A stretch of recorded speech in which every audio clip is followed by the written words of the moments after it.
Muy buenos días, mis queridos hermanos y amigos. Bienvenidos como cada día a nuestro devocional diario. Hoy nos vamos a la hermosa carta que el apóstol Pablo le escribió a Tito, pastor de la isla de Creta. Concretamente en el capítulo 3, a partir del versículo 9 en adelante, leemos las siguientes palabras. Pero evita las cuestiones necias y genealogías y contenciones y discusiones acerca de la ley, porque son vanas y sin provecho. Al hombre que cause divisiones después de una y otra amonestación, deséchalo, sabiendo que el tal se ha pervertido y peca y está condenado por su propio juicio. El apóstol Pablo le está enseñando a Tito y a todos y a cada uno de nosotros que no perdamos el tiempo en discusiones absurdas y ridículas que no conducen a ninguna parte, que no perdamos el tiempo con personas que no quieren crecer. Da igual lo que se les diga. Han recibido exhortaciones, amonestaciones, aparentemente llevan tiempo congregándose, aparentemente conocen las Sagradas Escrituras, la Biblia, pero están siempre igual. Son personas que no han madurado, que no han crecido, siempre están luchando con sus problemas y sus luchas particulares y personales. Y el apóstol Pablo enseña, no solamente aquí, sino en otras partes, en otras cartas, que no perdamos el tiempo, que aprovechemos adecuadamente el tiempo, que es un don, es un regalo de Dios, que el tiempo que perdemos no lo vamos a volver a recuperar nunca más. Y por eso tenemos que dedicarle tiempo a personas que van en serio con el Señor. Las personas tóxicas, las personas que no han madurado, que no han crecido, que no se han desarrollado después de mucho tiempo en los caminos del Señor, son personas que ya han tomado sus propias decisiones. Da igual a quien escuchen, da igual lo que se les diga, da exactamente igual donde se congreguen. Pasan los días, las semanas, los meses, los años, la vida, y siempre están igual. No dan fruto, son personas que no, digamos, producen espiritualmente nada, personas que no sabe si entran o salen, si están o no están, y perder el tiempo con personas que han decidido no madurar, no crecer, y siempre defender sus posturas personales y particulares por encima a veces de la palabra de Dios, no merece la pena. La palabra de Dios nos enseña que tenemos que orar y pedirle al Señor discernimiento y sabiduría para dedicarle tiempo a las personas que verdaderamente van en serio con el Señor. Las personas que se esfuerzan, las personas que han demostrado un interés, que tienen una buena actitud y que se dejan tratar y se dejan ayudar y se dejan aconsejar. Pero repito, personas que no quieren crecer, personas que están estancadas, conformes con su vida espiritual, a veces raquítica y pobre, pues honestamente lo único que podemos hacer es orar. El Señor Jesucristo nos enseña en su palabra que hay un don, hay un regalo que no se puede comprar con dinero y es el tiempo. Y hay que aprovecharlo adecuadamente. Y dice la Biblia que los últimos tiempos serán tiempos difíciles y peligrosos. Con más motivo, tenemos que ser selectivos a la hora de invertir nuestro tiempo, nuestros recursos, en personas o en cosas que tal vez no van a producir espiritualmente nada. Hermanos queridos, Dios nos da cada día oportunidades para crecer, para madurar. La pregunta es, ¿usted quiere realmente ir en serio con Dios? ¿Usted simplemente lo que quiere es que le endulcen los oídos? ¿Usted lo que realmente quiere es agradar y honrar y servir al Señor? Usted tiene que tomar hoy una determinación. ¿Qué tipo de cristianismo, qué tipo de relación con Dios usted quiere mantener? ¿Una relación fría y distante, sin compromiso, sin obediencia, sin santidad, sin entrega? Bueno, que Dios le bendiga. Pero a los que van en serio, a los que han puesto, como dice la Biblia, su mano en el arado y quieren honrar y glorificar al Señor y poner su vida, sus recursos, su tiempo, todo al servicio del Señor y de su obra, pues bienvenido al equipo. Que el Señor le fortalezca cada día para que usted pueda realmente ver cómo alcanza esos objetivos espirituales, ese propósito de Dios en su vida. A esas personas que han reconocido que Dios quiere usarlos y bendecirlos. Y son personas incluso que se sacrifican y se esfuerzan, a veces más allá de sus fuerzas, con tal de honrar y de servir al Señor. Que Dios le bendiga Y le animo a seguir así, que por nada del mundo, ni por nadie, usted se aparte de los caminos del Señor y se enfríe y termine alejándose y siendo uno más del montón. Marque una diferencia con su estilo de vida, marque una diferencia con su tiempo, con sus recursos, que cuando usted ya no esté en esta vida, se le pueda recordar como un hombre y como una mujer de Dios. Una persona que sí, es verdad, tenía defectos como todos y debilidades, y a veces tal vez cayó y se levantó, pero sobre todas las cosas una persona que amaba al Señor y que se esforzaba y que sabía aprovechar las oportunidades y convertirlas en momentos para glorificar al Señor. Hoy el Señor nos vuelve a hablar al corazón y nos pone el dedo en la llaga y nos dice, ¿van en serio? Aquí estoy yo a vuestro lado. ¿Quieres ir en serio? ¿Quieres crecer? ¿Quieres ser usado y bendecido? El Señor siempre estará a nuestro lado y nos fortalecerá y nos ayudará para que seamos personas eficaces en el reino de Dios. Y si usted no va en serio, si usted simplemente lo que quiere es que le endulcen los oídos y alguna palabrita, algún mensajito, algún sermoncito, bueno, querido, que Dios le bendiga, pero recuerde, usted ha tenido las mismas oportunidades para servir al Señor que otras personas también han tenido. Espero que usted en algún momento determinado se despierte, se sacuda del polvo, como dice por ahí un texto de la palabra de Dios, y pueda poner su mano en el arado, mirar a Cristo, no a los hombres, no a las iglesias, no a los pastores, mirar al Señor, ir en serio y dedicar los últimos años que le quedan de vida para servir al Señor en su reino y en su obra, que es la mejor decisión que usted puede tomar en esta vida.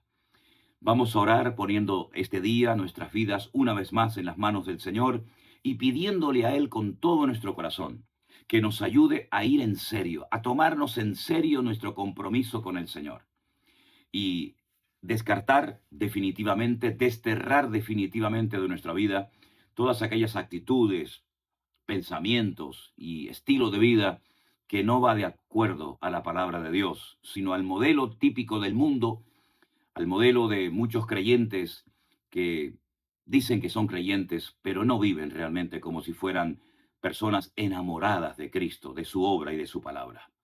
Le damos gracias al Señor por este nuevo día y al mismo tiempo nos unimos ahora en oración pidiendo la bendición de nuestro buen Dios.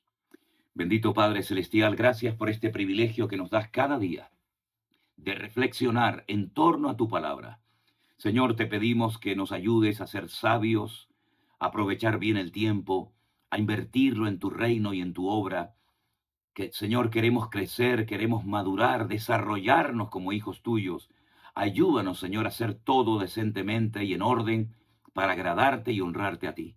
Quita de nosotros toda banalidad, toda carnalidad, toda superficialidad que no sirve para nada, sino más bien todo lo contrario. Gracias, Señor. Guárdanos de todo peligro y de todo mal y haznos personas eficaces y activas en tu reino. En el nombre de Jesús. Amén. Hermanos queridos, Dios les bendiga. Les deseo a todos ustedes que tengan un hermoso día y fin de semana y que el Señor nos siga bendiciendo y ayudando a todos y fortaleciendo en la fe para poder seguir adelante y ayudando también a otras personas que seguramente lo necesitan, a lo mejor incluso más que nosotros. Estamos orando y esperando que llegue el día en el que podamos visitar por primera vez la República Dominicana, esa hermosa isla donde hay un montón de hermanos que ya nos están esperando para recibir estos estudios de escatología acerca de los acontecimientos finales. Seguro que será un tiempo realmente maravilloso. Dios les bendiga, mis queridos hermanos. Nos vemos Dios mediante en el próximo devocional. Un encuentro de familias. Queremos invitar a todos los padres que tienen niños a que pasen el día con sus hijos en esa actividad especial en el Puerto de la Cruz, el día martes, a partir de las 11 de la mañana. Todos los años hacemos una reunión especial con los niños y con los padres, ¿eh? Y entonces queremos invitar a todos ustedes para que estén y, bueno, sea un día como siempre, como todo, ¿no? De bendición, en el que pueda haber comunión entre las familias, los hermanos de la iglesia, los niños. Así es que próximo martes, día 13 de febrero, a las 11 de la mañana en el Puerto de la Cruz. Todos los que están aquí, no sé si, bueno, creo que no, pero muchos de ustedes tienen ya hijos. ¿Cuántos tienen hijos de los que están aquí? Más o menos que en edad así de escuela dominical. Muchos. Ok, bueno, pues este anuncio es para ustedes. ¿De acuerdo, hermanos? Y nuestro hermano Jeremías de San Francisco me pide que siga anunciando que todavía quedan algunas plazas libres para los eventos que vamos a hacer en unos días allí en San Francisco. Nosotros vamos a salir el próximo día 12 y estaremos primeramente en una iglesia que nos ha prestado sus instalaciones para hacer las actividades que hacemos allí en una ciudad llamada Houston. De allí estaremos viajando a visitar nuestra iglesia en Las Vegas. De ahí saltaremos a la ciudad de San Francisco, donde también estaremos llevando eventos y reuniones especiales. Y finalmente iremos a lo que es Florida para estar con los hermanos y con algunas iglesias que nos han invitado. Hace unos días recibí una invitación de un pastor que hace muchos años que no veo, Pastor Rubén. El pastor de su iglesia yo lo conocí en una marcha que hubo una vez por Jesús, por las calles de allí, de esa ciudad de Florida. Pero ese pastor ya está en la presencia del Señor. A él le hacía mucha ilusión conocer las Islas Canarias. Él era cubano y sus padres, sus antepasados, habían salido de las Islas Canarias rumbo a Cuba. Pero él nunca había visitado la tierra de sus padres. Vio su sueño cumplido, estuvo aquí con nosotros un tiempo, hace ya muchos años. Y tiempo después partió a la presencia del Señor. Ya era un pastor, un hermano muy mayor. Y se quedó este pastor que les hablo, el pastor Rubén, y me llamaba hace unas semanas y me decía, mira, tengo muchas ganas de que vengas a nuestra iglesia. No entraba, digamos, dentro del programa a visitar la congregación de este hermano, pero bueno, nos une una amistad de hace mucho tiempo. Yo también tengo muchas ganas de verlo.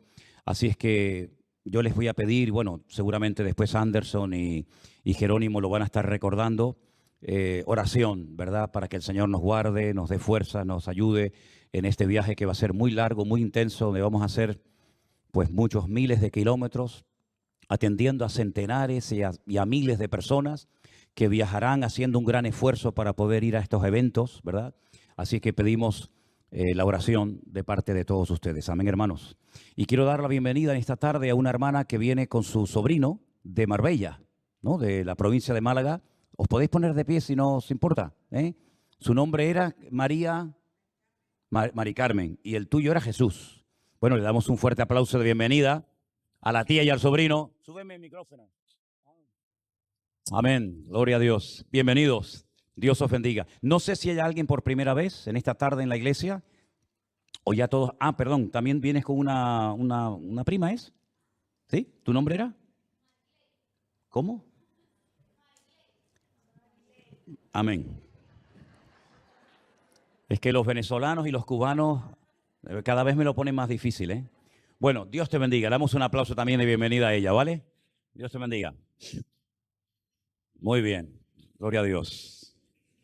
Muy bien, hermanos. Vamos a orar un momentito. Cierre sus ojos si es tan amable. Vamos a pedir que en esta tarde lo que vamos a estar compartiendo sea de bendición para todos nosotros y que podamos disfrutar de esta palabra que el Señor habla en nuestros corazones. Cada persona es un mundo, dice el refrán, ¿no? Y no todos los presentes tenemos la misma necesidad. Dios conoce tu vida, tu situación laboral, económica, matrimonial. Dios conoce a todos nuestros hermanos que están conectados en todas partes del mundo en este momento. Pero la palabra de Dios es tan poderosa y tan maravillosa que cuántas veces cuando termina uno, sea yo o cualquier otro pastor, de predicar, muchas personas dicen, hoy el Señor habló a mi corazón. Pero lo que el Señor te habló a ti no tiene nada que ver con lo que le habló a la otra persona. Pero esa es la riqueza de la palabra de Dios, que a todos nos habla cuando abrimos el corazón y queremos que el Señor ministre a nuestras vidas. Así que pidamos la bendición del Señor para esta palabra en esta tarde. Padre Celestial, gracias te damos desde lo más profundo de nuestros corazones por este privilegio tan grande que nos estás dando, Señor, de poder reunirnos en este lugar. Ya te hemos alabado, te hemos adorado. Hemos participado, Señor, del pan y del vino, recordando tu muerte, tu resurrección, tu venida. Ahora pedimos, Señor, que tu palabra habla a nuestras vidas y que podamos salir de aquí renovados, fortalecidos en la fe, para seguir adelante en esta carrera que tenemos por delante. Nos ponemos en tus manos y pedimos todo en el nombre de Jesús. Amén y amén. Quiero invitarles, si quieren venir conmigo, o lo pueden ver en la pantalla de la iglesia. La lectura que voy a leer se encuentra en el segundo libro del Antiguo Testamento, el libro de Éxodo, capítulo 11. A partir del versículo 1, la palabra del Señor nos dice así. Dios le dijo a Moisés: una plaga traeré aún sobre Faraón y sobre Egipto, después de la cual él os dejará ir de aquí, y seguramente os echará de aquí del todo. Habla ahora al pueblo y que cada uno pida a su vecino y a su vecina alhajas de plata y de oro. Y Dios le dio gracia al pueblo en los ojos de los egipcios. También Moisés era tenido por gran varón en la tierra de Egipto a los ojos de los siervos de Faraón y a los ojos del pueblo. Dijo pues Moisés: el Señor ha dicho así: a la medianoche yo saldré por en medio de Egipto y morirá todo primogénito en la tierra de Egipto, desde el primogénito de Faraón que se sienta en su trono hasta el primogénito de la sierva que está detrás del molino y todo primogénito de las bestias. Y dice la Escritura: y habrá gran clamor por toda la tierra de Egipto, cual nunca hubo ni jamás habrá. Pero contra los hijos de Israel, desde el hombre hasta la bestia, ni un perro moverá su lengua, para que sepáis que el Señor hace diferencia entre los egipcios y los israelitas. Y descenderán a mí todos estos tus siervos, e inclinados delante de mí dirán: vete, tú y todo el pueblo que está debajo de ti, y después de esto yo saldré. Y salió muy enojado de la presencia del faraón. Pero Dios le dijo a Moisés: Faraón no os oirá, para que mis maravillas se multipliquen en la tierra de Egipto. Moisés y Aarón hicieron todos estos prodigios delante de Faraón, pues el Señor había endurecido el corazón de Faraón y no envió a los hijos de Israel fuera de su país. La historia que se cuenta en el libro del Éxodo es una historia muy conocida, incluso se han hecho ya varias películas, donde se ve a los hijos de Israel sufriendo bajo la esclavitud, la tiranía del faraón, cómo Moisés logra sacar al pueblo de Israel de la esclavitud, cruzan el Mar Rojo rumbo a la tierra prometida. Pero antes de todo eso, sucedieron en Egipto 10 manifestaciones diferentes del poder de Dios, lo que conocemos como las 10 plagas, aunque ahora vamos a ver que en el texto original en hebreo no se emplea la palabra plaga, sino vamos a ver qué palabra se emplea. Esas son las 10 plagas que el Señor mandó en un periodo de aproximadamente un año a los egipcios, con varios objetivos, con varios propósitos. Número 1, la plaga de sangre. El río Nilo y todas las fuentes de agua y los pozos de agua en Egipto se convirtieron en sangre. Lógicamente, no se podía beber de ese agua. La segunda plaga que mandó fue una plaga muy molesta, porque dice la Biblia que todas las habitaciones, las casas de los egipcios, se llenaron de ranas. Recuerdo que una vez estuve en Cuba y me prestaron una habitación que estaba llena de ranas. Y por la noche las ranas hacen mucho ruido. En la cama de matrimonio dormíamos 3. Yo bien pegado a la esquina, otro hermano flaquito, flaquito en el centro y otro hermano en la parte de allá. Y después 7, 8 por el suelo, rodeados. Pero había un pastor durmiendo conmigo esa noche que le tenía pánico a las ranas. Y yo le dije: mira, la próxima vez que me vuelvas a despertar, te tiro por la ventana y te vas a dormir con las ranas. Porque las ranas se nos subían por la cama. No, pero vamos a ver, no sé qué. Se nos subían por las camas y las ranas cuando se posan en el cuerpo son muy frías. Pero con el calor que hacía en Cuba, yo agradecía que se me subieran todas las ranas de Cuba, ¿no? Y el pastor no pegó ojo en toda la noche. Cuando ya por fin parece que el hombre ya estaba ya un poco ya aceptando la realidad, oímos un grito, pero como que lo estuvieran matando. Y es que fue al baño a medianoche y el baño estaba lleno de ranas y el hombre salió corriendo. Así que para los egipcios esta plaga tuvo que ser un golpe psicológico muy fuerte porque no pudieron dormir durante unos cuantos días. La tercera plaga, no sé si fue peor todavía, la plaga de piojos. No sé por qué cada vez que hablamos de piojos a la gente le empieza a rascar la cabeza, ¿ven?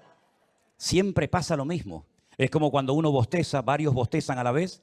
Cuando se habla de piojos, la gente empieza, no sé, cuidado con las que tienen el pelo largo, que son las más fáciles de coger los piojos. Plaga de moscas. ¿Habrá algo más molesto que una mosca, hermano? A veces me han preguntado: ¿y para qué el Señor creó las moscas? Para que no nos durmamos fácilmente, será, ¿no? La plaga en el ganado fueron unas úlceras terribles, unas enfermedades en la piel, en los animales de los egipcios, que morían. Y claro, si se quedaban sin animales, imagínense, se quedaban sin comida. Después vino una plaga terrible que afectó la piel de todos los ciudadanos de Egipto. Unas úlceras terribles, una especie como de lepra. La plaga de granizo, fíjate, un país donde a la sombra hay 50 grados y que el agua se congelara es todo un milagro, porque el granizo es agua congelada. Hizo un daño en las cosechas tremendo y también mató a mucha gente y animales. La octava fue la plaga de langostas. La número 9, plaga de tinieblas. Dice que eran tinieblas tan espesas que casi se podían palpar. Sin embargo, en el campamento, en las casas de los hebreos, dice que había luz permanente. Pero en la parte de los egipcios, una tiniebla terrible. Y finalmente, sin lugar a dudas, una de las plagas peores, que fue la décima, la definitiva, la que ya golpeó duramente a Faraón y a su descendencia, fue la plaga de la muerte de todos los primogénitos. Vamos a poner ahí una palabra para que ustedes la puedan pronunciar, digamos la fonética de la palabra hebrea señales y maravillas es otot u moftín. Otot son señales, moftín son maravillas. En ningún momento el texto hebreo emplea la palabra plagas, sino que cada vez que aparece una plaga, según nuestra Biblia, la palabra que aparece es una señal o una maravilla. Eran señales y maravillas para los tiempos de los egipcios, sobre todo para el faraón.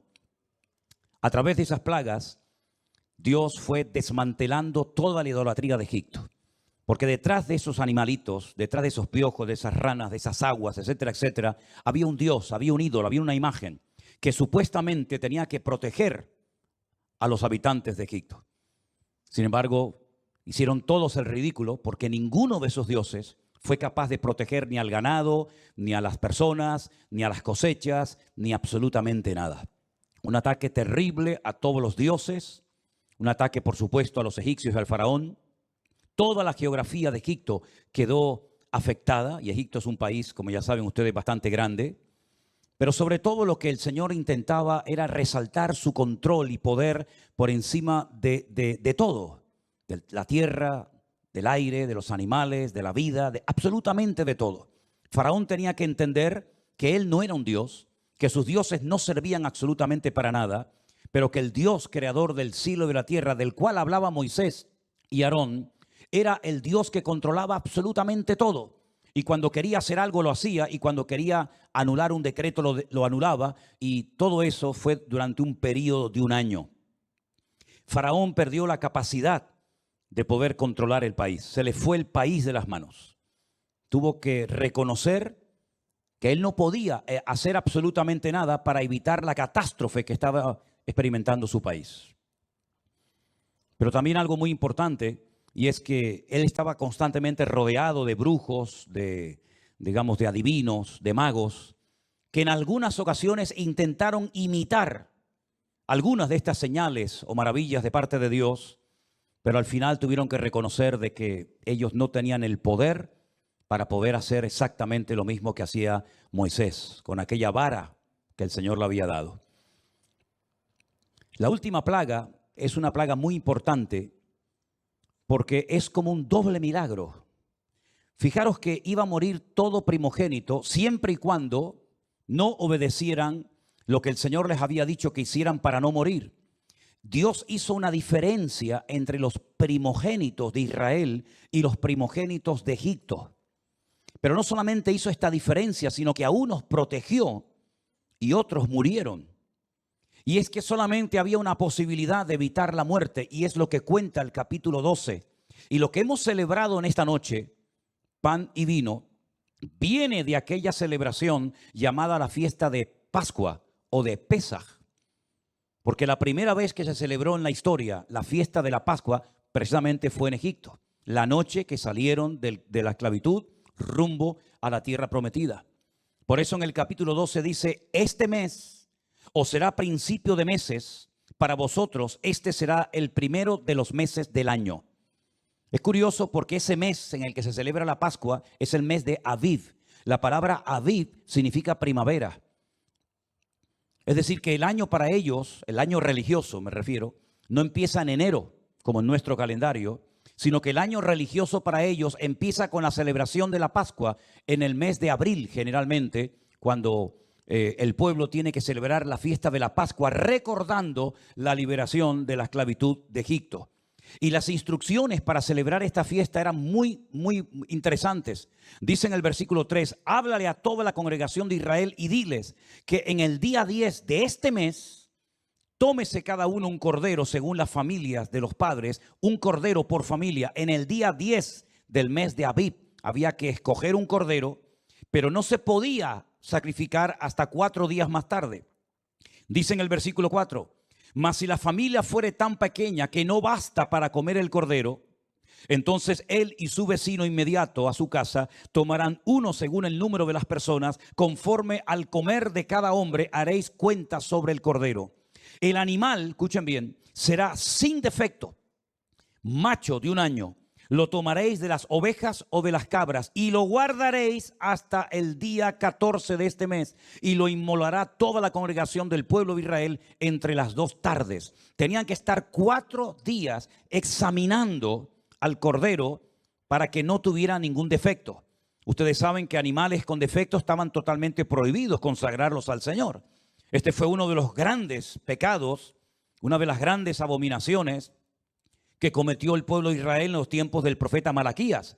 Si ustedes leen el capítulo 1 del profeta Malaquías, van a encontrar que una de las cosas que el Señor le reprochaba al pueblo es que siempre le ofrecían a Dios en sacrificio lo peor.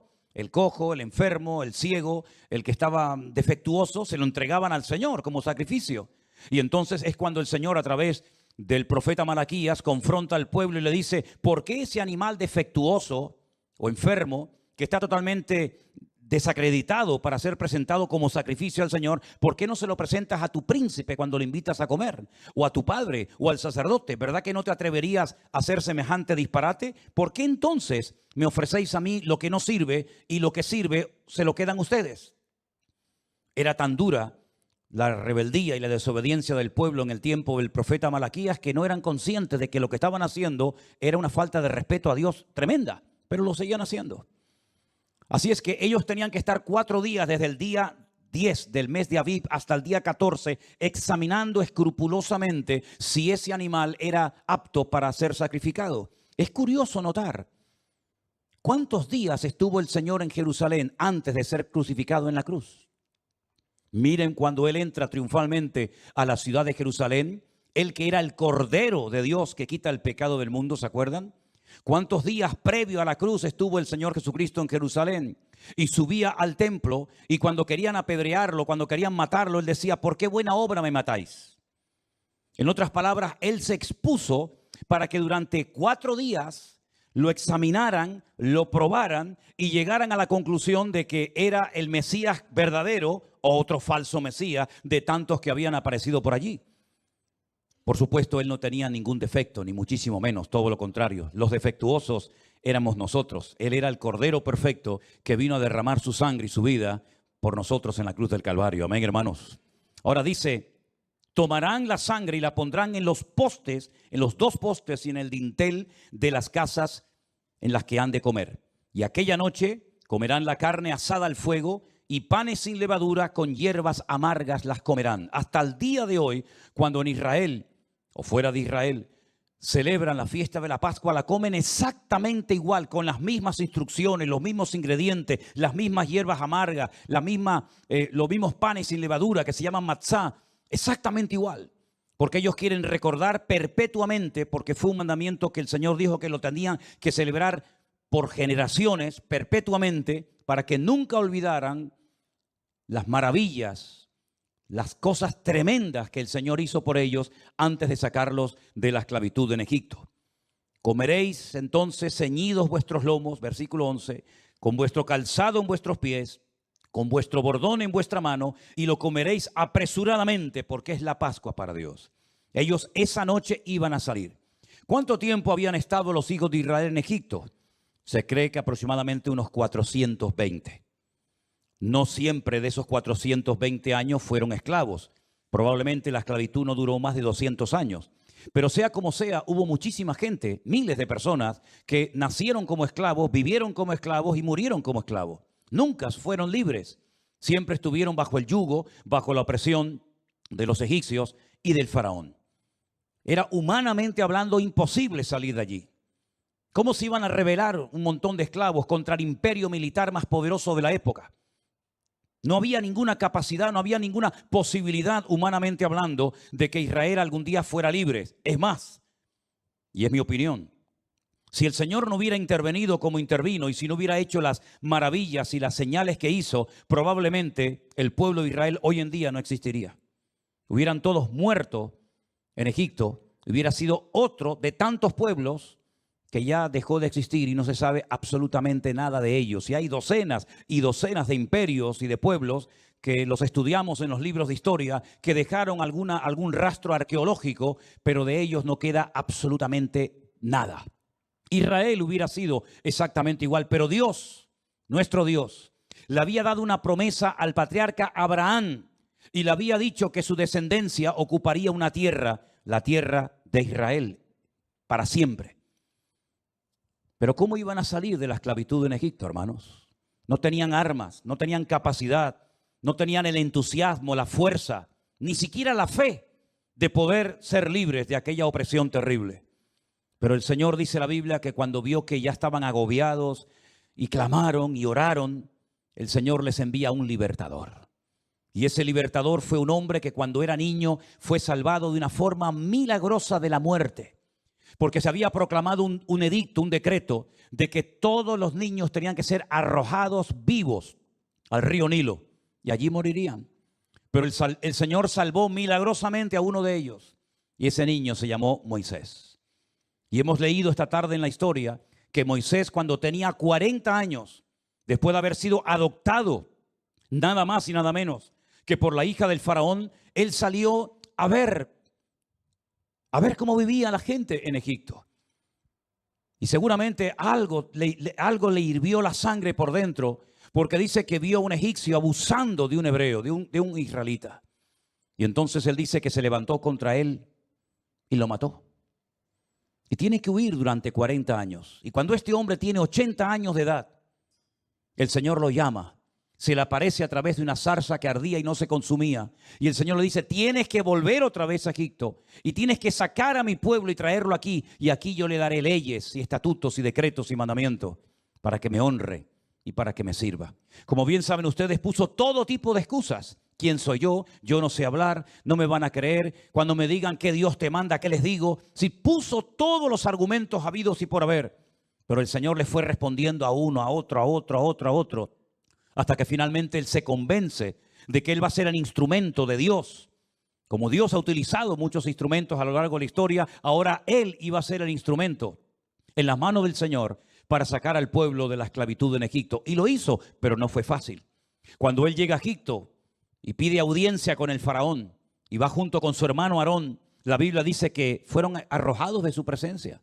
El faraón no quiso bajo ningún concepto aceptar que era el tiempo de dejar de abusar de ellos y dejarlos salir y perder la mano de obra que estaba construyendo pues muchísimos edificios y palacios y cosas en Egipto. Y no solamente no los dejó ir, sino que además los castigó, diciéndoles que la paja que tenían que utilizar para construir los ladrillos que se la daban los egipcios, ahora ellos tenían que buscarla y el número de ladrillos que tenían que presentar cada día no iba a disminuir. Algunos dudaron de que realmente Moisés fuera el enviado de Dios. A veces hay personas que no saben interpretar la dureza de las circunstancias. Se afligen, se hunden, se deprimen cuando aparentemente todo va mal. Pero yo les dije no hace mucho tiempo atrás que cuando peor están las cosas es cuando más grandes son las manifestaciones del poder de Dios. Siempre ha sido así. Siempre ha sido así. Cuando parece que ya no hay posibilidad, cuando parece que ya tenemos la soga al cuello, cuando parece que ya no hay remedio para esta situación, es cuando Dios viene siempre en nuestro auxilio, en nuestra ayuda. Y podríamos poner docenas y docenas de ejemplos. ¿Se acuerdan ustedes cuando el jueves les hablaba de Jonás? ¿Quién iba a sacar del vientre de aquel enorme pez a Jonás? Ese hombre iba a morir sí o sí en el vientre de aquel enorme pez por su rebeldía, por su desobediencia, por no querer poner en práctica el llamado que Dios le había dado en su vida y que él sabía perfectamente en qué consistía. Pero dice la Biblia que Jonás, ¿qué hice? Clamé al Señor, desde la angustia invoqué al Eterno y el Eterno me respondió. y fuera de toda posibilidad aquel pez lo vomita y él finalmente va a la ciudad de Nínive a predicar la palabra de Dios y toda la ciudad se convirtió desde el más grande hasta el más pequeño. ¿Qué posibilidades había? ¿Qué posibilidad había de que ese hombre pudiera salir con vida? Ninguna. Pero lo que es imposible para los hombres es posible para nuestro Dios. ¿Qué posibilidad había de que una mujer ya avanzada en edad pudiera ser madre y pudiera concebir y de ese salieran como las estrellas de los cielos? Ninguna. Incluso cuando recibe la profecía o la promesa de que va a ser madre, dice la Biblia que se echó a reír. Y por eso el Señor, para que no se olvidara de que un día se rió de la promesa de Dios, a su hijo le puso risa. Eso es lo que significa el nombre Yitzhak o Isaac, el que reirá. Porque antes de reír hay que llorar para poder valorar la risa y el gozo. ¿Quién le iba a decir a Abraham cuando fue al monte Moriah a sacrificar a su hijo que el Señor iba a presentarle un carnero para que ocupara el lugar de su hijo? Nadie, él no lo sabía. Él iba dispuesto a sacrificar a su hijo. Pero cuanto más difícil esté la situación, más grande será la manifestación del poder de Dios en tu vida. Amén, hermanos. ¿Quién le iba a decir a Pablo cuando se le hunde el barco rumbo a Roma que iba a salvar la vida en medio de una tormenta en el mar Mediterráneo? Se le hunde el barco. Él ya había dicho, no zarpen, no salgan. Esta brisa no, les está engañando. Viene un huracán, viene tormenta, se avecina una tormenta tremenda. No le hicieron caso. Finalmente el barco se rompe en 1000 pedazos y quedan ahí flotando en alta mar como náufragos. Una muerte segura. El Señor lo protegió. Llega a la orilla de la isla de Malta. Hace frío, está lloviendo. Recoge ramas para hacer un fuego. Le pica una víbora en el brazo. Todo el mundo dice tiene que ser un criminal, un homicida, un hombre que la justicia le está persiguiendo por todas partes. Finalmente los que dijeron que era un homicida, ¿saben lo que dijeron? Es un Dios. Es un Dios en forma humana. ¿Quién nos iba a decir? ¿O quién le iba a decir a los discípulos tristes y destrozados, verdad? En aquella habitación donde decían, ahora van a venir a por nosotros y nos van a matar también a nosotros. ¿Quién les iba a decir que de repente se aparece el Señor así de la nada, con las puertas y las ventanas cerradas y les dice, paz a vosotros? ¿Quién les iba a decir a ellos que lo iban a volver a ver y abrazar y a comer con Él y caminar con Él 40 días más antes de que fuera otra vez llevado a la gloria? No sé cómo está la situación de tu vida, no sé qué fuerte es la tormenta, qué oscura es la tempestad que estás atravesando, pero lo que está bien claro es que cuanto más difícil y más cerrada parezca la puerta, más grande será la manifestación del poder de Dios. Amén, hermanos. Miren la ironía de la vida. Quisieron matar a todos los niños varones y a uno lo adoptó nada más y nada menos que la hija del faraón y lo crió como si fuera su propio hijo. 40 años. ¿Qué sentido del humor tan grande tiene nuestro Dios? ¿Me vas a criar al que te va a reventar el país dentro de 40 años? Porque sin lugar a dudas las 10 plagas fueron una ruina económica para Egipto. Terrible. Lo perdieron absolutamente todo. La ganadería, la agricultura, el heredero al trono también lo perdieron. La credibilidad del faraón. Todo quedó totalmente destruido y desmantelado, porque cuando Dios toma una determinación, nada ni nadie lo puede detener. ¿Cuántos dicen amén? Estamos viviendo en unos tiempos difíciles, claro que sí, y más difíciles que se van a poner.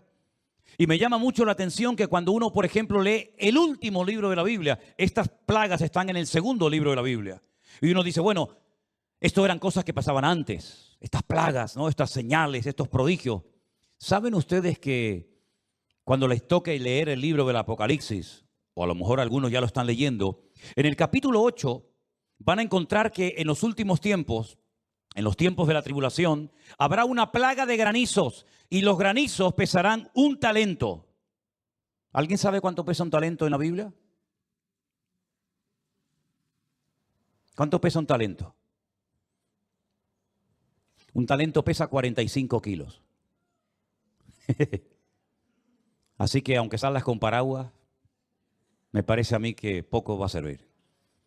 Dice la Biblia que caerán granizos del peso de 1 talento sobre ciertas y determinadas partes de la tierra. como en los días de Moisés, pero multiplicado por 20.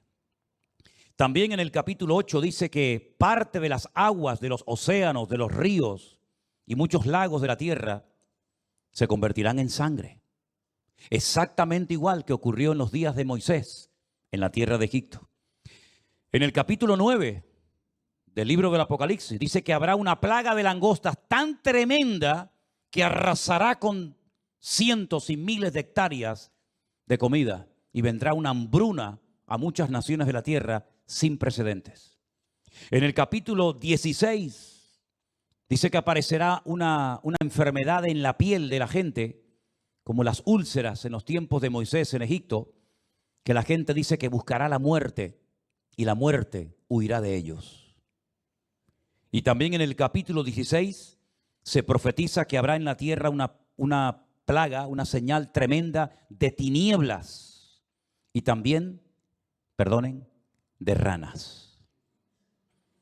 Así es que, queridos hermanos, cuando leemos en la palabra de Dios qué es lo que será, y la respuesta bíblica es lo mismo que fue las plagas que se vieron en Egipto para convencer al orgulloso y arrogante faraón de que él no era Dios, de que el Dios, el verdadero, era al que se le estaba predicando.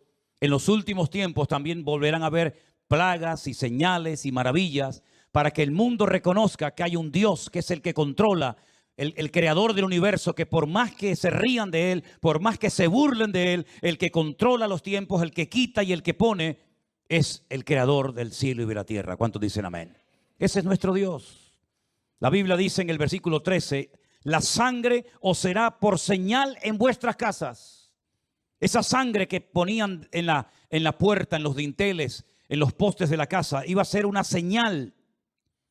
De tal manera que cuando yo vea la sangre, pasaré de vosotros y no habrá en vosotros plaga de mortandad cuando hiera la tierra de Egipto. Este día os será en memoria y lo celebraréis como fiesta solemne para Dios durante vuestras generaciones. Por estatuto perpetuo lo celebraréis durante 7 días. Durante 7 días están recordando todo lo que ocurrió en Egipto. Y dice el versículo 17, y guardaréis la fiesta de los panes sin levadura, porque en este mismo día saqué vuestras huestes de las tierras de Egipto. Por tanto guardaréis este mandamiento por vuestras generaciones, por costumbre perpetua. ¿Saben? En otras palabras, hay cosas que no tenemos que olvidar, cosas que Dios ha hecho por tu vida. Algunos están aquí que han venido de otras naciones porque Dios permitió que tú pudieras venir. Pero otros que quisieron venir se quedaron en el camino y no tuvieron la oportunidad que tú has tenido. Así que si algo tenemos que tener permanentemente los creyentes en nuestro corazón, es gratitud a nuestro Dios. El trabajo que tienes, sí, el trabajo ese que ahora mismo tienes, te guste o no, ¿a cuántos les gustaría tenerlo?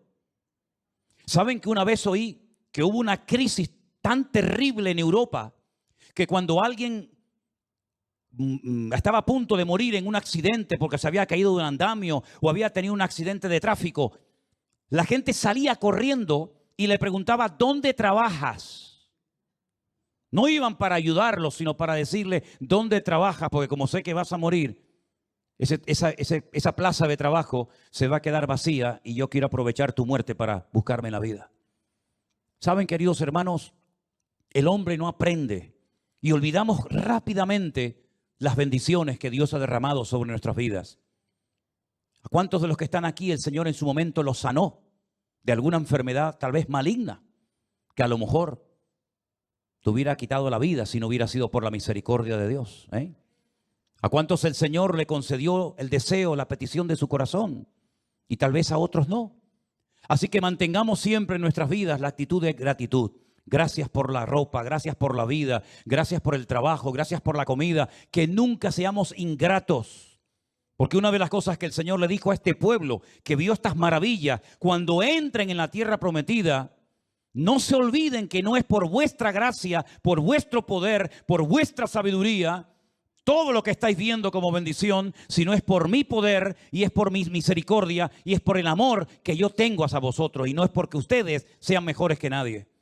Porque la Biblia dice que el Señor los escogió porque nadie los quería. ¿Quién quería comprar a una nación de esclavos? ¿Quién quería comprar a un grupo de personas que estaban condenados a la muerte, sí o sí? Pero el Señor nuestro Dios, dice la Biblia, que es un especialista en comprar, en adquirir lo que nadie quiere, lo vil y lo menospreciado, para avergonzar a aquellos que se creen algo. ¿Cuántos dicen amén?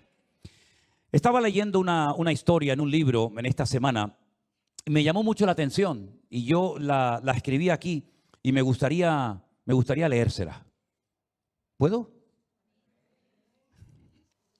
Gracias,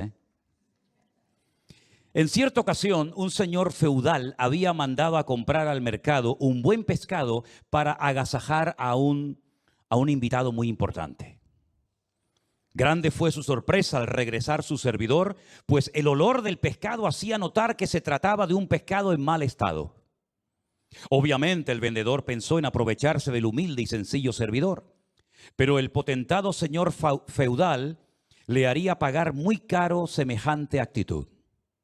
En persona se dirigió al mercado escoltado por varios de sus hombres armados.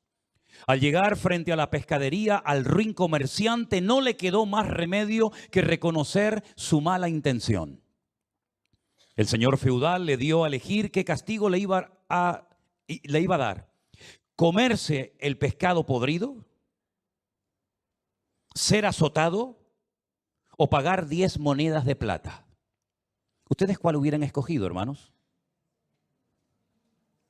El comerciante especuló que lo mejor y más barato sería comerse el pescado, así que optó por la primera opción. ¿Pero qué pasó? Luego de un par de bocados, el asco fue tal que no pudo seguir comiendo y pidió el segundo castigo. Por lo menos no tendré que gastarme mi dinero. Pero luego del cuarto azote, imploró que pararan porque no podía soportar el dolor y finalmente aceptó pagar las 10 monedas de plata. Así que fue como este mezquino vendedor de pescado recibió todos los castigos. Se comió el pescado podrido, recibió unos buenos azotes y terminó pagando la multa de 10 monedas de plata. ¿Saben? Al faraón le pasó exactamente lo mismo. Sufrió las plagas que devastaron su país y su economía. Luego sufrió en su propio cuerpo las calamidades y pagó con la vida de su hijo y con la suya porque no quiso aceptar la existencia de Dios ni acatar su voluntad. ¿Cuántos dicen amén? Qué historia tan interesante, ¿verdad? Todas estas desgracias nacionales se podían haber evitado si el líder, si el gobernador, si el faraón de Egipto desde el primer minuto hubiera dicho: creo en vuestro Dios, o por lo menos no me opongo a vuestro Dios. Y si ha llegado el momento de salir, ya hemos abusado de vuestras vidas 200 años, así que ya podéis salir en libertad. Todo esto se podía haber evitado. Y cuando yo leía esta historia, pensaba en ciertos y determinados países. Países bonitos, países ricos, países que podían vivir de maravilla. Pero la gente come el pescado podrido. Están sufriendo azotes de todo tipo, de toda índole. Y las economías se les han arruinado porque no han querido reconocer el poder de Dios. Pensaba, por ejemplo, en este trozo de tierra de 40 kilómetros de largo llamada la Franja de Gaza. 40 kilómetros de costa mediterránea con unas playas de película. Las mejores playas de Israel estaban en la Franja de Gaza. Una cadena de hoteles se podía haber construido cerca de aquellas hermosas playas. Allí hubieron personajes de la Biblia, como por ejemplo Sansón, que se podía haber llevado a la gente para ver el lugar donde Sansón estuvo, donde se enamoró de Dalila, donde murió, etcétera, etcétera, ¿verdad? Pero sin embargo, aquella hermosa franja de tierra la han convertido en un lugar totalmente destruido por la mala cabeza de sus gobernantes. ¿Qué responsabilidad tan grande tiene un hombre cuando todo un pueblo le vota o le apoya para que haga las cosas bien, decentemente y con orden? Pero lamentablemente vemos que cada vez hay más naciones, ricas por cierto, todas y cada una de ellas, que están totalmente destruidas, desmanteladas, y siempre los que pagan los platos rotos son los de siempre. El pueblo, los de abajo. Luego, cuando ya lo han roto todo, cuando ya no hay nada más que llevarse, cogen su helicóptero, su avioneta o su avión y se van a donde ellos ya tenían planeado hace años irse, y tienen la vida de sus hijos, de sus nietos y de sus bisnietos asegurada sin ningún problema. Hermanos queridos, España está pasando un momento muy delicado, porque tenemos al frente de este gobierno a un hombre que se empecina en hacer las cosas no decentemente y con orden, sino todo lo contrario. Y nosotros estamos aquí. Dios nos ha dejado aquí para que lo que podemos hacer lo hagamos. ¿Y saben lo que es? Orar, orar y orar. Que Dios tenga misericordia de esta nación. Que Dios tenga misericordia de que su pueblo, sus hijos, estamos aquí. Y que no tengamos que ver como un país hermoso como este se viene abajo por la mala cabeza de 4 o 5 señores que se agarran a una poltrona y no hay forma de que se vayan. Y cuando se vayan van a dejar todos patas arriba o marcharse de mala manera huyendo para que nadie los persiga, ¿no? Hermanos queridos, Faraón vio los milagros más grandes de la historia de la humanidad. Yo creo que no ha habido un hombre que ha visto más milagros, más señales y maravillas que el mismo Faraón. Incluso llegó a ver un milagro del cual no hemos hablado, pero quiero tocarlo brevemente, y es cuando él ve que cuando se empeña en perseguir al pueblo de Israel, las aguas del Mar Rojo se abren, el pueblo de Israel logra pasar, y cuando él intenta hacerlo, las aguas se le vienen encima a todos sus soldados y él incluso muere. Si este hombre, yo pensaba hoy, si este hombre se hubiera arrepentido, o por lo menos hubiera reconocido la soberanía de Dios, como por ejemplo lo hizo otro faraón en los tiempos de José, o como por ejemplo lo hizo Ciro, que fue el que construyó el segundo templo de Jerusalén, o como por ejemplo Nabucodonosor, que reconoció que el Dios de Daniel, de Sadrach, Mesach y Abednego era el verdadero Dios. Si Faraón hubiera reconocido la existencia y el poder y la soberanía de Dios, Egipto hoy en día sería un paraíso. Sería un país tremendamente bendecido. ¿Pero qué es Egipto hoy en día? Un montón de arena. Un país que sinceramente la gente va a verlo por el famoso río Nilo, que por cierto la Biblia profetiza que se secará totalmente en los últimos tiempos, y por las pirámides de Egipto. Nada más, no hay nada más. Así que mis queridos hermanos, la responsabilidad nuestra como creyentes es ser agradecidos, porque las señales no fueron hechas para convencer al pueblo de Israel. No, no, no. Los milagros fueron hechos para que el faraón no tuviera excusa de decir, pero es que yo no sé quién es ese Dios. Yo no sé lo que es capaz de hacer ese Dios de ustedes. Pero no tuvo excusa. Porque una cosa es pecar por ignorancia y otra cosa es saber hacer lo bueno y no hacerlo. Igualmente es pecado. Y el faraón tuvo una oportunidad histórica. Tuvo el privilegio de poder reconocer que el Dios Todopoderoso era el Dios de aquellos esclavos, pero no lo hizo. Endureció su corazón. Y al final, a las personas que quieren endurecer su corazón, el Señor les dice, sí, pues yo te lo voy a endurecer ahora más todavía. Y hay un punto en el camino de la vida que es el no retorno. Es cuando ni siquiera ya tienes la capacidad de arrepentimiento, que es algo terrible, porque mientras hay conciencia, mientras hay un mínimo de luz o de 2 dedos de frente, hay posibilidad de corregir el rumbo. Pero el faraón entró en un callejón sin salida hasta el punto que ya no había retorno, no había oportunidad de arrepentimiento para él. Y es un ejemplo en la historia de cómo una persona puede endurecerse creyendo que le va a ganar a Dios, creyendo que le puede echar un pulso a Dios y ganarlo, y cómo este hombre quedó totalmente avergonzado, humillado, desmantelado y terminó perdiendo su vida, su país, su familia, absolutamente todo. Qué privilegio hemos tenido nosotros, queridos hermanos, de haber conocido la verdad. Pero ojo, no te comportes como el faraón. Si hay que humillarse, se humilla. Si hay que pedir perdón, se pide perdón. Si hay que hablar, se habla. Si hay que tocar una puerta, se toca.